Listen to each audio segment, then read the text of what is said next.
এক একটা ছেলে মোবাইলের মধ্যে প্রেম করতে করতে প্রেমের সেঞ্চুরি করছি। রাস্তা দিয়া যাই রে যুবক, রাস্তা দিয়া যায় পড়ার যুবতী মিয়া দেখলে কুতকুত আয়াসায়, যুবক কুতকুত আয়াসায়, জোরকন ঠিক কিনে। শোনেন, আপনাদের যদি জোরত থাকে এ জ্ঞানটা আমার আছে। প্রসাবের চাপ দিলে 1 আঙুল তুলবেন, টয়লেটের চাপ দিলে 2 ইঞ্চি তুলবে, 2 আঙুল, বিড়ির নেশা ধরলে 3 আঙুল তুলবেন, এ জ্ঞানটা আমার আছে। আর প্রেমিক যদি মিস কল দেয় 4 ইঞ্চি 4 আঙুল তুলবেন। তা না, তাকেও তো ওয়াদা দিয়ে আসা হয়েছে রাত 11টার সময় তুমি একটা মিস কল দিয়ে আমি চলে যা দেখা করবো না। এখন তো রাস্তা আছে ফাঁকা, যার মতো ওয়াজ শুনতেছে ওনারা কলা গাছ তোলা আরামে গপ্প করবে। আমি এখনই বুঝি তো কি ভাই, আপনার আসাম তো ইনশাল্লাহ। নারায়ণ তাকবীর। এ বাবা তুমি উঠলে কে? আচ্ছা ঠিক আছে, দেখছেন একটা আঙ্গুল তুলছি, আমি বুঝি তো। ইসমাইল আলাইহিস সালাম বলে, বাবা আমি আপনার একমাত্র সন্তান, কেন আপনি আমাকে কোরবানি করবে? বলে, বেটা আল্লাহকে খুশি করবার জন্য আমি তোমাকে কোরবানি করব। আল্লাহ বলেন, আল্লাহ তোমাকে কোরবানি করতে বলেছে আল্লাহ খুশি করবার জন্য। ইসমাইল আলাইহিস সালাম বলে, আব্বা আমি যদি কোরবানি হই, আল্লাহ যদি খুশি হয়, আসলামা আমি আল্লাহর রাস্তায় কোরবানি হতে রাজি। যখন সুবহানাল্লাহ। হযরত ইব্রাহিম আলাইহিস সালাম ছুরি হাতে নিছে, ইসমাইল মিনার ময়দানে টান হয়ে শুয়ে পড়ছে। এরপরে ছুরি হাতে নিয়ে বিসমিল্লাহ আল্লাহু আকবার যখন বলছে, আল্লাহ ইন্নাল্লাহা আলিমুম বিজাতি সুদূর, আল্লাহ আরশে আজিম থেকে বলে, রে জিবরাইল আমি মানুষের বাহিরের টুক দেখি না ভিতরের টুক দেখি, দেখ আমার বন্ধু ইব্রাহিম আলাইহিস সালাম নিজের সন্তান ইসমাইলকে জমিনের মধ্যে শোয়াইছে, ছুরি হাতে নিছে, বিসমিল্লাহ আল্লাহু আকবার বলছে, এ জিবরাইল তাড়াতাড়ি যা আমার বন্ধু ইসমাইল আলাইহিস সালামের আপনার গলায় যেন ছুরি লাগার আগে জিবরাইল রে জান্নাত থেকে একটা লোহার টুকরা নিয়ে ইসমাইল আলাইহিস সালামের থুতির নিচে ধরো। আল্লাহু আকবার। জিবরাইল আলাইহিস সালাম বলে, আল্লাহ আমি 7 আসমানের উপরে বড়রি গাছের নিচে, আর ইব্রাহিম আলাইহিস সালাম নিজের সন্তানকে মিনের ময়দানে শোয়াইছে, ছুরি হাতে নিছে, বিসমিল্লাহ আল্লাহু আকবার বলছে। সুবহানাল্লাহ, এটা জোরে কর। আচ্ছা, ছুরি হাতে নিয়ে বিসমিল্লাহ আল্লাহু আকবার বললে কত ঘন্টা পরে ছুরি গলায় যাবে? 1 সেকেন্ডের মধ্যে যাবে। সুবহানাল্লাহ, এটা জোরে কর। তখন বলতেছে, তাড়াতাড়ি যাও, জান্নাত থেকে লোহার টুকরা ধরো আর একটা দুম্বা বাড়িয়ে দাও। জিবরাইল আলাইহিস সালাম বলে, আল্লাহ এত দূর 7 আসমানের উপর আমি কিভাবে যাব? আল্লাহ কয়, তোমার যাইতেই হবে। হাদিস শরীফের মধ্যে আছে, জিবরাইল আলাইহিস সালাম 600 পাখা টান মারছে, জান্নাত থেকে লোহার টুকরা দুম্বা নিয়ে আইসা দেখে ছুরি যায় না, তার আগেই লোহার টুকরা নিয়ে হাজির হয়ে গেছে। উনি ইসমাইল আলাইহিস সালাম থুতির নিচে ধরছে, ইব্রাহিম নবীর ছুরি যা ধরছে। আর ইসমাইল আলাইহিস সালামকে সরাইছে, দুম্বা পরে দিছে। আপনার দুম্বা যখন কোরবানি হয়ে গেছে, ইসমাইল আলাইহিস সালামের হাতে ছুরি লাগার সাথে সাথে, আপনার রক্ত লাগার সাথে সাথে ইসমাইল আলাইহিস সালামের বাবা ইব্রাহিম চক্ষু বন্ধ করে আকাশের দিকে তাকিয়ে বলে, আল্লাহ আমার কলিজার টুকরা সন্তান ইসমাইলকে কোরবানি করছি, আল্লাহ তুমি কি খুশি হইছো, কোরবানি কবুল করছো? আল্লাহ বলে, বন্ধু চক্ষু খোলো, তোমার কোরবানি আমি কবুল করে নিছি। চক্ষু খুলে দেখে ইসমাইল আলাইহিস সালাম এক পাশে দাঁড়া আছে, আর নিচের দিকে চা দেখে দুম্বা কোরবানি হয়ে গেছে। হযরত ইব্রাহিম আলাইহিস সালাম বলে, আল্লাহ আমি নিজের পুত্রকে জমিনে শোয়াইছি, ছুরি চালাইছি, গলাও কেটে গেছে, চক্ষু খুলে দেখি আমার বেটা দ্বারা আছে, দুম্বা কোরবানি হয়েছে, আল্লাহ তুমি কি কবুল করছো? আল্লাহ বলে, বন্ধুরে আমি আল্লাহ চাই না বাবার হাতে ছেলে যদি কোরবানি হইতো দুনিয়ায় অনেক গন্ডগোল হয়ে যাইতো। কথা বুঝতেছেন না? কারণ যদি ওই ইসমাইল আলাইহিস সালাম মানুষ কোরবানি যদি ফরজ হইতো, ওয়াজিব যদি হয়ে যাইতো, বাবার 5টা ছেলে হইলে বাবার 4টা যদি ছেলে থাকতো, আপনার প্রত্যেক বছর একটা একটা করে ছেলেকে কোরবানি দিত। যেরকম ঠিক কিনা? দেখেন এইটা যদি আল্লাহ কবুল করতো তাহলে বাবার 5-4টা ছেলে, 4টা ছেলে একটা বলতো বড়টাকে এই বছর, দ্বিতীয়টা পরের বছর, তৃতীয়টা তার পরের বছর, চতুর্থটা তার পরের বছর কোরবানি করে ছেলেদেরকে শেষ করে দিত। আর এই 4-5 ছেলে যুক্তি করে বলতো যে আজকে এই বছর আমাকে দিবে, তার পরের বছর তোক দিবে, তার পরের বছর তোক দিবে। এই 4 ভাই 5 ভাই যুক্তি করে বুড়ো বুড়িকে 1 বছরই কোরবানি দিত না? তাহলে বেজার বেজে যেত না? এই জন্যই আল্লাহ দেয় নাই যে না, আল্লাহ অন্তর টুক দেখে, বাইরের টুক দেখে না। তারা ইসমাইল আলাইহিস সালাম আর ইব্রাহিম আলাইহিস সালাম আল্লাহকে খুশি করবার জন্য সব কিছু করছে। জোরকম সুবহানাল্লাহ। আমার ভাইয়ের আমার আল্লাহ নবী বলেন রে জিবরাইল, যেই জায়গা আমার সাহাবীর কানের পর্দা নাই, আমি নবী কান্দি, সাহাবীরা কান্দে, এই জায়গা তোমারও উচিত ছিল তোমার এখানেও কান্দা, কিন্তু না কান্দিয়া উল্টো তুমি হাসলে, কারণটা কি? এবার হযরত জিবরাইল আলাইহিস সালাম বলে ইয়া রাসূলুল্লাহ, ইয়া হাবিবাল্লাহ, আমি এই জায়গা বলবো না, উচিত ছিল এখানে কান্না, কিন্তু না কাঁদিয়া উল্টা আমি হাসলাম, এটা আমি আজকে বলবো না। মদিনায় গেলে আপনি নিজে আন্দাজ পাবেন এই কান্দার বৈঠকে না কাঁদিয়া উল্টো কেন আমি হাসলাম, আজকে বলবো না, বলবো আমি মদিনায়। চিল্লা কোন আল্লাহু আকবার। আমার নবী কত কষ্ট করছে ইসলামের জন্য। আল্লাহ বললেন ইন্নাল্লাহ হাসতারা মিনাল মুমিনিনা আনফুসাহুম ওয়া আমওয়ালাহুম বিআন্না লাহুমুল জান্নাহ। সুবহানাল্লাহ বললেন না? আল্লাহ বলে ও দুনিয়ার মানুষেরা, তোমাদের জান আর মালের বিনিময়ে আমার জান্নাতটাকে তোমরা ক্রয় করে নাও। আল্লাহ বললেন তোমরা যদি জান আর মাল আমি আল্লাহ আমারে তোমরা দাও, আর আমি আল্লাহ বিনিময় বিআন্না লাহুমুল জান্নাহ। আল্লাহ বললেন তোমরা দিবে জান আর মাল, আর বিনিময়ে জান্নাত দিবে কে? আরো জোরে। তাহলে সেই জান্নাতে আমরা যাইতে চাই কিবা জান চাই না? জান্নাতে যেতে যদি চাই, আল্লাহর নবী দিন প্রতিষ্ঠা করবার জন্য কত কষ্ট করছে, মারি খেয়েছে। আল্লাহর নবী বলেছে যারা আপনার শ্রমিকের কাজ করে, রিক্সা চালায়, ভ্যান চালায়, শ্রমিক আছে, দুনিয়ায় যত মুসলমান আছে, প্রত্যেকটা মুসলমানের উপরে আল্লাহ দিন কায়েম করা ফরজ করে দিয়েছে। সুবহানাল্লাহ, এটা জোর কর। আপনি বলবেন যে আমি কামলা বিক্রি করে খাই, মাঠে ঘাটে কাজ করি, আপনার উপরে দিন কায়েম খালি রসুলের উপরে ফরজ, আর ধনী ধনী মানুষের উপরে ফরজ, আর মোল্লাকার উপরে ফরজ না। যারা আপনার মাঠে ঘাটে কাজ করে তাদের জন্য দিন প্রতিষ্ঠিত করা ফরজ, ভ্যান চালায়, রিক্সা চালায়, তাদের উপরে দিন প্রতিষ্ঠিত করবা ফরজ, যারা ড্রাইভারি করে, গাড়ি চালায়, বাস চালায়, প্রত্যেকটা মানুষের জন্য দিন কায়েম করা ফরজ না, ফরজে আইন। যেরকম সুবহানাল্লাহ। খুব খারাপ লাগতেছে। আমার সাথে আখেরি মোনাজাত দিয়ে যাওয়ার কি মন মানসিকতা আপনাদের আছে? আমাকে ওয়াদা দিতে হবে, কারণ আমি মুসাফির মানুষ। 3 শ্রেণী মানুষের দোয়া কবুল করে, মুসাফিরের দোয়া, মা বাবার দোয়া, মজলুমের দোয়া। একসাথে আখেরি মোনাজাত করে আমরা সকলে বাসায় যাব। এ মানে স্পিরিটকে আপনাদের আছে যে কার কার আছে একটু ওয়াদা দেন তো দেখি। নারে তাকবীর। হাত তোলেন, হাত টান টান করেন। যখন যে হাত তুলে না বুঝতে হবে এই দিয়ে আবু জেহেলের জাত।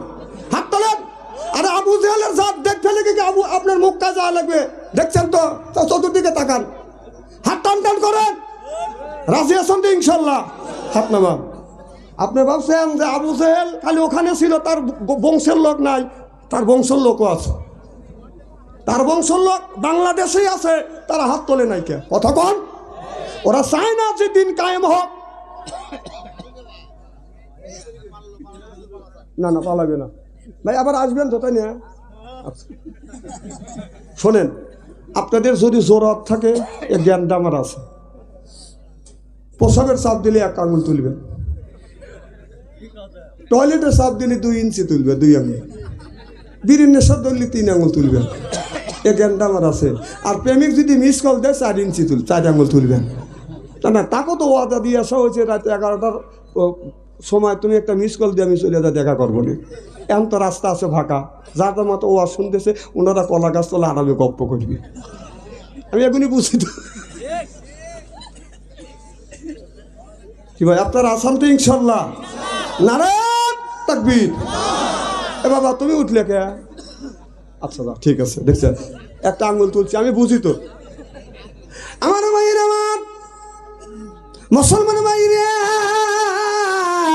কিয়ামতের ময়দানে আল্লাহ নিজেই ব্যারিস্টার, নিজেই আপনার ম্যাজিস্ট্রেট হবে, হাকিম হয়ে আল্লাহ বিচার করবে। আমার নবী হবে বাদান উকিল, আর আমরা হব বাদান আসামি। জোরকান কি বিচার করবে কে? জোরে বলুন। আল্লাহ বিচার করবে, নবী উকিল হবে, আর আমরা হব আসামি। আল্লাহ আমার মুকুতার, আল্লাহ আমার ব্যারিস্টার, আখিরাতের আদালতে নবী আমায় করবেন পার। আমি পাপী, নবী জামিনদার। বলুন আমি পাপী, নবী জামিনদার। আমি পাপী, নবী জামিনদার। আমি পাপী, আর আমার বিশ্ব নবী হবে বাদান জামিনদার। আল্লাহ বিচার করবে, হাকিম হবে, নবী বাদান আপনার উকিল হবে। আমাদের আমলনামা গুনি রসুলের হাতে দেওয়া হবে। আল্লাহ নবী আমলনামা গুনি দেখে দেখে আল্লাহর কাছে যা বলবে, দেখেন আল্লাহ আমার বান্দা নামাজ, আমার তোমার বান্দা আমার উম্মত নামাজ পড়ছে, রোজা রাখছে, হজ করছে, যাকাত দিছে, আমি নবী আমার তরিক অনুযায়ী চলছে। আল্লাহর কাছে যখন আপনার উপস্থিত করবে, আল্লাহ দেখে দেখে বান্দাকে জান্নাতে দিবে। অনেক বান্দা আছে তারা আমলনামায় নবী দেখবে, আপনার ফজর নামাজ নাই, জহর নাই, আসর নাই, মাগরিব নাই। আল্লাহ সর্বপ্রথম আগে নামাজের হিসাব নিবে। আল্লাহ নবীর তাকিয়ে দেখবে, ফজর নামাজ নাই, জহর নাই, আসর নাই, মাগরিব নাই, ঈশা নামাজ নাই। বান্দার মুখের দিকে তাকাইবে, দেখে বলবে উম্মত 5 ওয়াক্ত নামাজ তোমার আমলনামায়, 5 ওয়াক্ত নামাজ নাই, কি আল্লাহর কাছে আমি পেশ করব? আমাকে আজকে হাসরের ময়দানে তোমরা আল্লাহর কাছে লজ্জিত করছো। তারপরে নিচে দেখবে দিন কায়েমের জন্য কিছুই করে নাই, দিন কায়েমের জন্য কোনো কিছুই করে নাই, জেলও খাটে নাই, মারও খায় নাই, দিন কায়েমের জন্য টাকা পয়সা দেয় না। আল্লাহর নবী বলবে, এ আমার উম্মত 5 ওয়াক্ত নামাজও পড়িস নাই, দিন কায়েমের জন্য তোমরা তো কিছুই করো নাই। উম্মত তখন কিছু বলবে না। আল্লাহ নবী অমনি গায়ের জামা মোবারক তুলবে আর বলবে, উম্মত তাকিয়ে দেখ আমি এই দিন কায়েমের জন্য কি করেছি। মানুষেরা ছায়া দেখবে, আমার নবীর গায়ে কালো কালো দাগ রয়ে গেছে। আমার নবী বলবে, দেখ তাইফের জমিনে দিন কায়েমের জন্য আমি রাসূল সাল্লাল্লাহু আলাইহি সাল্লাম আমার গায়ে পাথর পর্যন্ত মেরেছে।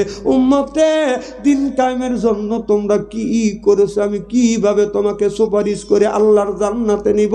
আল্লাহর কাছে কি আমি সাবজেক্ট করব? আল্লাহর কাছে কি পেশ করব? 5 ওয়াক্ত নামাজ পড়ো নাই, দিন কায়েমের জন্য তো তুমি কিছু করো না, আল্লাহর কাছে কি বলবো? কিভাবে বলবো আল্লাহ তুমি আমার উম্মতকে মাফ করে দাও? আমার নবী জামা মোবারক তুলিয়া দেখাইবে, সে দেখবে কালা কালা দাগ। আমার নবী বলবেন, আমি তায়েফের জমিনে যখন কলমার দাবাত দিতে গিয়েছি, তায়েফের ছেলেরা আমি রাসূল সাল্লাল্লাহু আলাইহি সাল্লাম আমার গায়ে পাথর মেরেছে, আর আমি নবী অজ্ঞান হয়ে তায়েফের জমিনে আমি পড়ে গিয়েছি।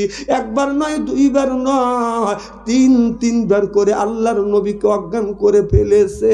আল্লাহর নবীকে অজ্ঞান করে ফেলেছে। আমার নবীকে হযরত যায়েদ এরকম করে ধরিয়া আমার নবীকে বললে, নবী গো আপনার কেমন লাগে? রাসূল বলে, রে যায়েদ আমার সর্বশরীরে পাথর মারছে, আমার শরীরটা বিষে জর্জরিত হয়ে গেছে। হযরত যায়েদ যাইয়া আমার নবীকে ধরি একটা পাথরের উপর বসাইছে। আল্লাহ ডাক দে বলে, পাথর রে, আমার বন্ধুর গায়ে পাথর মারছে রে পাথর, খবরদার খবরদার, শক্ত থাকিস না, পাথর তুমি তুলার চাইতে নরম হয়ে যাও। চিল্লা কোন আল্লাহু আকবার। আমার নবী শরীর থেকে রক্তগুলি যখন বের হচ্ছে, নবী নিজের জামা মোবারক দিয়ে এরকম করে রক্তগুনি বাদন মোচন মুছতেছে, এরকম করে সর্বশরীর থেকে রক্তগুনি মুছতেছে। জামায় যখন রক্তগুনি শোষণ করে না, আমার নবী অমনি আপনার হযরত যায়েদের হাতে জামাটা দিয়ে আমার নবী রক্ত মোবারকগুলি এরকম করে সর্বশরীরে মালিশ করে নিচ্ছে। যায়েদ বলতেছে, ইয়া রাসূলুল্লাহ, ইয়া হাবিবাল্লাহ, আপনি যদি রক্ত শরীরে মালিশ করলে শরীরের মধ্যে রক্ত তো প্রবেশ করবে না। আল্লাহর নবী বললেন, এই জন্য আমি রক্ত মালিশ করতেছি না। যায়েদ, আমার শরীরে এক ফোঁটা রক্ত যদি তাইফের জমিনে পড়ে, এই তাইফের জমিনে আল্লাহ গজব দিয়ে ধ্বংস করে ফেলবে। আমি নবী চাই না আমার রক্ত পড়ার কারণে এই জমিনটা ধ্বংস হয়ে যাক। চিল্লা কোন আল্লাহু আকবার। ও সতর্ক অবস্থায় নবীর শরীর মোবারক থেকে এক ফোঁটা রক্ত জমিনের মধ্যে যখন পড়বে, মাথা মোটা হয়ে গেছে, গোড়াছে কোন হয়ে গেছে, আল্লাহ জিবরাইল আলাইহিস সালামকে ডেকে বলে, জিবরাইল রে, দেখ আমার বন্ধু তাইফের জমিনে রাসূলকে মারছে, আমার বন্ধুকে মারছে। আমার নবীর গায়ের রক্ত শরীর মোবারক এরকম করে মালিশ করে নিচ্ছে। ও সতর্ক অবস্থায় যদি এক ফোঁটা রক্ত যদি তাইফের জমিনে পড়ে, আমি আল্লাহ তাইফের জমিনটা ধ্বংস করে দেব। এ ফেরেশতা, তাড়াতাড়ি যা, তাড়াতাড়ি যা, ওই রক্ত যেন না পড়ে। রক্ত জমিনে পড়ার আগে তোমার নূরের পাখা বিছিয়ে দাও। চিল্লা কোন আল্লাহু আকবার। জিবরাইল আলাইহিস সালাম বলে, আল্লাহ, আমি আছি সাত আসমানের উপরে ওই বড়ই গাছের নিচে, আর আল্লাহর নবী তাইফের জমিনে রক্তগুনে সর্বশরীরে মালিশ করতেছে। আর অসতর্ক অবস্থায় এক ফোঁটা রক্ত জমিনে পড়ছে, আল্লাহ মাথা মোটা হয়ে গেছে, রক্তর গোড়া আছে কোন হয়ে গেছে, এই রক্তটা এখন জমিনে পড়বে। আল্লাহ বললেন, তাড়াতাড়ি যা। জিবরাইল আলাইহিস সালাম বললেন, আল্লাহ 600টা পাখা দিয়েছে, 600টা পাখা দিয়ে জিবরাইল আলাইহিস সালাম এত জোরে টান মারছে, রক্ত পড়ার আগেই নূরের পাখা বাজান বিছে দিছে। চিল্লা কোন সুবহানাল্লাহ।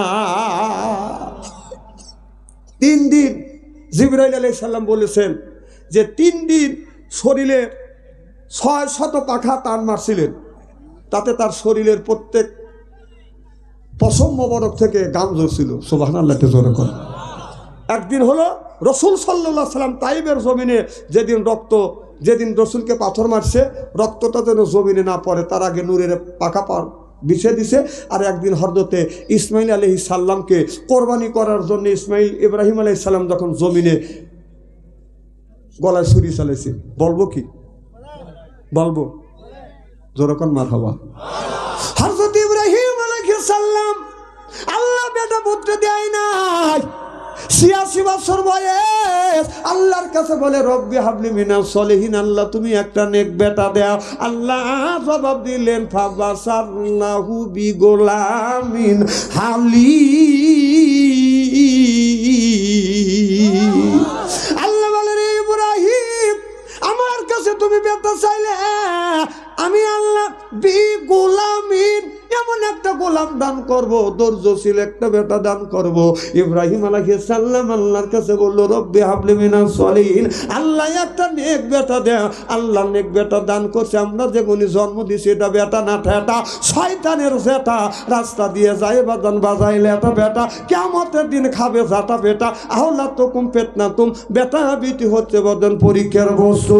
বেটা বিটির কারণে মা বাবা নামাজ পড়ে রোজা রেখে কিয়ামতের ময়দানে কানতে কানতে জাহান্নামে যাবে।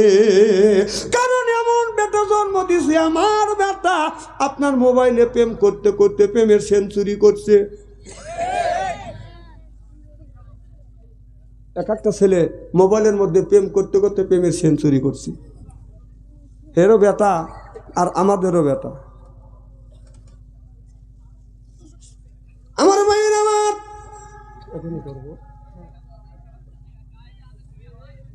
আপনার আখির মোনাজাত পর্যন্ত আছেন তো ইনশাল্লাহ? মারহাবা, একটু জোরে কর। তাহলে ইব্রাহিম আলাইহিস সালাম আল্লাহর কাছে বলল, রব্বি হাবলি মিনাস সলিহিন, আল্লাহ নেক বেটা দাও। আল্লাহ তারে নেক বেটা দান করছে। আমরা যেগুনি জন্ম দিছি, বেটা না ঠেটা রাস্তা দিয়ে যায় বাদান বাজাইলে এটা বেটা কামতের দিন খাবে যাতা পেটা হল তো কম ফেতনা তু। আমার বেটা রাস্তা দিয়ে যায়। আপনার একটা যুবতী মই হলে দেখলে রাস্তা দিয়ে গেলে ফিরে ফিরে যায়, রাস্তা দিয়ে যাই রে যুবক, রাস্তা দিয়া যায়। পড়ার যুবতী মিয়া দেখলে কুতকুত আয়া যায়, যুবক কুতকুত আয়া যায়। জোরকন ঠিক কিনা? আল্লাহ বললেন, ইব্রাহিম তোমার বেটা ইসমাইলকে কোরবানি করো। হযরত ইব্রাহিম আলাইহিস সালাম ইসমাইল আলাইহিস সালামের কাছে যা বলে, বেটা ইসমাইল ফালাম্মা, আমি তোমাকে কোরবানি করব, আল্লাহর হুকুম। ইসমাইল আলাইহিস সালাম বলে, বাবা আমি আপনার একমাত্র সন্তান, কেন আপনি আমাকে কোরবানি করিবে? বলে, বেটা আল্লাহকে খুশি করবার জন্য আমি তোমাকে কোরবানি করব। আল্লাহ বলেন, আল্লাহ তোমাকে কোরবানি করতে বলেছে আল্লাহ খুশি করবার জন্য। ইসমাইল আলাইহিস সালাম বলে, আব্বা আমি যদি কোরবানি হই, আল্লাহ যদি খুশি হয়, আসলামা আমি আল্লাহর রাস্তায় কোরবানি হতে রাজি। যখন সুবহানাল্লাহ। হযরত ইব্রাহিম আলাইহিস সালাম ছুরি হাতে নিছে, ইসমাইল মিনার ময়দানে টান হয়ে শুয়ে পড়ছে। এরপরে ছুরি হাতে নিয়ে বিসমিল্লাহ আল্লাহু আকবার যখন বলছে, আল্লাহ ইন্নাল্লাহা আলিমুম বিজাতি সুদূর, আল্লাহ আরশে আজিম থেকে বলে, রে জিবরাইল আমি মানুষের বাহিরের টুক দেখি না ভিতরের টুক দেখি, দেখ আমার বন্ধু ইব্রাহিম আলাইহিস সালাম নিজের সন্তান ইসমাইলকে জমিনের মধ্যে শোয়াইছে, ছুরি হাতে নিছে, বিসমিল্লাহ আল্লাহু আকবার বলছে, এ জিবরাইল তাড়াতাড়ি যা আমার বন্ধু ইসমাইল আলাইহিস সালামের আপনার গলায় যেন ছুরি লাগার আগে জিবরাইল রে জান্নাত থেকে একটা লোহার টুকরা নিয়ে ইসমাইল আলাইহিস সালামের থুতির নিচে ধরো। আল্লাহু আকবার। জিবরাইল আলাইহিস সালাম বলে, আল্লাহ আমি 7 আসমানের উপরে বড়রি গাছের নিচে, আর ইব্রাহিম আলাইহিস সালাম নিজের সন্তানকে মিনের ময়দানে শোয়াইছে, ছুরি হাতে নিছে, বিসমিল্লাহ আল্লাহু আকবার বলছে। সুবহানাল্লাহ, এটা জোরে কর।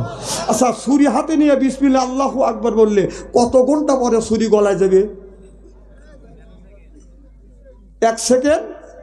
1 সেকেন্ডের মধ্যে যাবে। সুবহানাল্লাহ, এটা জোরে কর। তখন বলতেছে, তাড়াতাড়ি যাও, জান্নাত থেকে লোহার টুকরা ধরো আর একটা দুম্বা বাড়িয়ে দাও।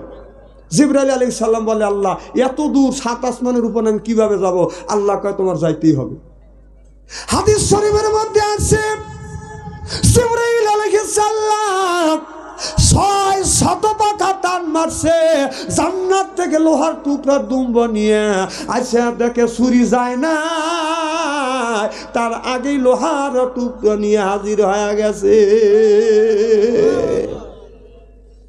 উনি ইসমাইল আলাইহিস সালাম থুতির নিচে ধরছে, ইব্রাহিম নবীর ছুরি যা ধরছে, আর ইসমাইল আলাইহিস সালামকে সরাইছে, দুম্বা পরে দিছে। আপনার দুম্বা যখন কোরবানি হয়ে গেছে, ইসমাইল আলাইহিস সালামের হাতে ছুরি লাগার সাথে সাথে, আপনার রক্ত লাগার সাথে সাথে ইসমাইল আলাইহিস সালামের বাবা ইব্রাহিম চক্ষু বন্ধ করে আকাশের দিকে তাকিয়ে বলে, আল্লাহ আমার কলিজার টুকরা সন্তান ইসমাইলকে কোরবানি করছি, আল্লাহ তুমি কি খুশি হইছো? কোরবানি কবুল করছো? আল্লাহ বলে, বন্ধু চক্ষু খোলো, তোমার কোরবানি আমি কবুল করে নিছি। চক্ষু খুলে দেখে ইসমাইল আলাইহিস সালাম এক পাশে দাঁড়া আছে, আর নিচের দিকে চা দেখে দুম্বা কোরবানি হয়ে গেছে। হযরত ইব্রাহিম আলাইহিস সালাম বলে, আল্লাহ আমি নিজের পুত্রকে জমিনে শোয়াইছি, ছুরি চালাইছি, গলাও কেটে গেছে, চক্ষু খুলে দেখি আমার বেটা দ্বারা আছে, দুম্বা কোরবানি হয়েছে, আল্লাহ তুমি কি কবুল করছো?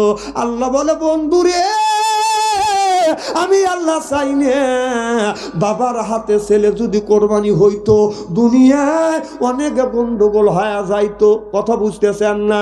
কারণ যদি ওই ইসমাইল আলাইহিস সালাম মানুষ কোরবানি যদি ফরজ হইতো, ওয়াজিব যদি হয়ে যাইতো, বাবার 5টা ছেলে হইলে বাবার 4টা যদি ছেলে থাকতো, আপনার প্রত্যেক বছর একটা একটা করে ছেলেকে কোরবানি দিত। যেরকম ঠিক কিনা? দেখেন এইটা যদি আল্লাহ কবুল করতো তাহলে বাবার 5-4টা ছেলে, 4টা ছেলে একটা বলতো বড়টাকে এই বছর, দ্বিতীয়টা পরের বছর, তৃতীয়টা তার পরের বছর, চতুর্থটা তার পরের বছর কোরবানি করে ছেলেদেরকে শেষ করে দিত। আর এই 4-5 ছেলে যুক্তি করে বলতো যে আজকে এই বছর আমাকে দিবে, তার পরের বছর তোক দিবে, তার পরের বছর তোক দিবে। এই 4 ভাই 5 ভাই যুক্তি করে বুড়ো বুড়িকে 1 বছরই কোরবানি দিত না? তাহলে বেজার বেজে যেত না? এই জন্যই আল্লাহ দেয় নাই যে না, আল্লাহ অন্তর টুক দেখে, বাহির টুক দেখে না। তারা ইসমাইল আলাইহিস সালাম আর ইব্রাহিম আলাইহিস সালাম আল্লাহকে খুশি করবার জন্য সব কিছু করছে। জোরকান সুবহানাল্লাহ। আমার ভাইয়ের আমার এ মাহফিল আল্লাহর দরবারে কবুল হোক কি চান? কারা কারা চান? হাত তাকবীর দেবে, হাত তুলে দেখান। নারে তাকবীর। হাত টান টান করেন, চক্ষু দুটো বন্ধ করেন। যার কাছে 1000 আছে 500 দিবেন, 500 আছে 200 দিবেন, 200 আছে 100 দিবেন। 5টা মিনিট কালেকশন করবে, এরপরে ওয়াজ করবো। হাতটা নামান, পকেটে দেন, ভিতরে যান। আর একজন ব্যক্তি বলেন হুজুর 10,000 টাকা দেবো, একজন বলে 5,000 টাকা দেবো, আর একজন বলে 2,000 টাকা দেবো।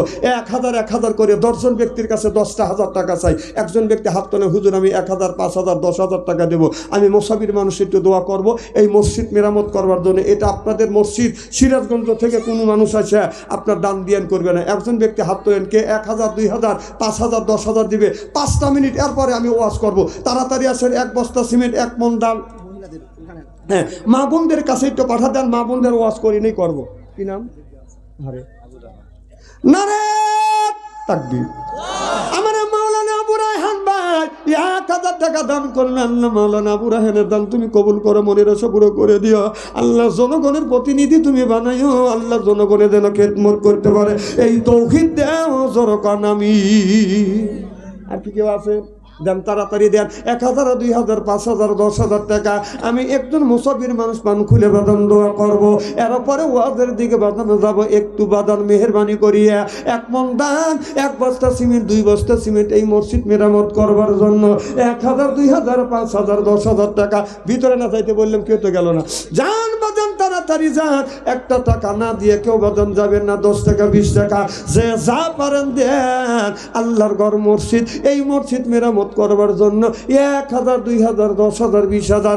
একজন ব্যক্তি বলেন হুজুর 1 বস্তা সিমেন্ট দেবো।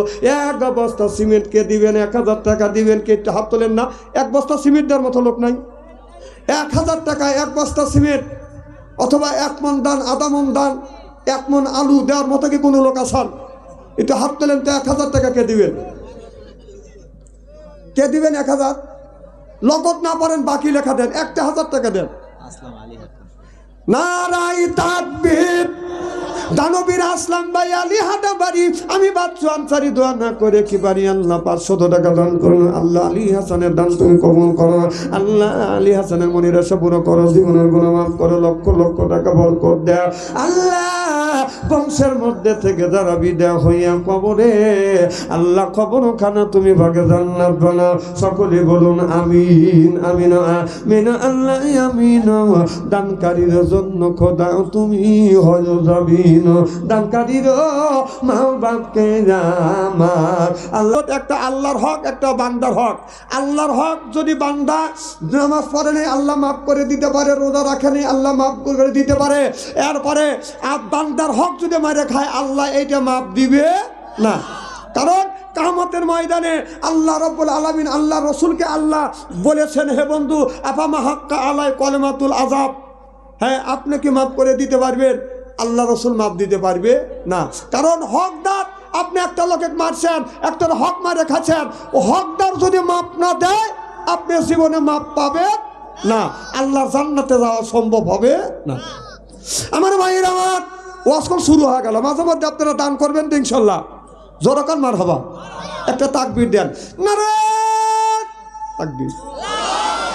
হলো না। নারায়ে তাকবীর, আল কোরআনের আলো, আল হাদিসের আলো, নারায়ে তাকবীর। বাবা বসো, তুমি বসো। একদম 3 মণ আলু দান করছে মসজিদে। আল্লাহ একজন 3 মণ আলু জোরকান মারহাবা ধীরে ধীরে দিবেন। ফয়সাল খোকসগাড়ি, খোকস গাড়ি ফয়সাল ভাই 3 মণ আলু দান করছে। আল্লাহ তুমি কবুল করো, কোন আমিন। আমার ভাইরা, আমার নবী দিনের দাওয়াত দিয়া রাত 12টার পরে মা খাদিজাতুল কুবরার কাছে ঘরে আসিয়া নক করলেন। খাদিজা একটা ডাক দিছে, দরজা খুলে দিছে। সুবহানাল্লাহ বললেন না? আমার নবী বলে, খাদিজা রে, যতবার তোমার ঘরে দরজার পাশে আসছি রে খাদিজা, একটা ডাকের বেশি 2টা ডাক দিতে হয় নাই। খাদিজা তুমি কি ঘুমাও না? মা খাদিজাতুল কুবরা বলে, ইয়া রাসূলুল্লাহ, ইয়া হাবিবাল্লাহ, যতদিন ধরে আপনার সাথে ঘর সংসার করতেছি গো নবীজি, আল্লাহর কসম করে বললেন ও নবীজি, আপনার আগে কোনোদিন বিছানায় পিঠ দিয়ে ঘুমোতে যাই না। ও নবীজি, যতক্ষণ পর্যন্ত আপনি বাসায় না আসছেন, আমি দরজার সাথে পিঠ লাগাইয়া দাঁড়াইয়া আপনার জন্য অপেক্ষা করছি। কখন জানি আমার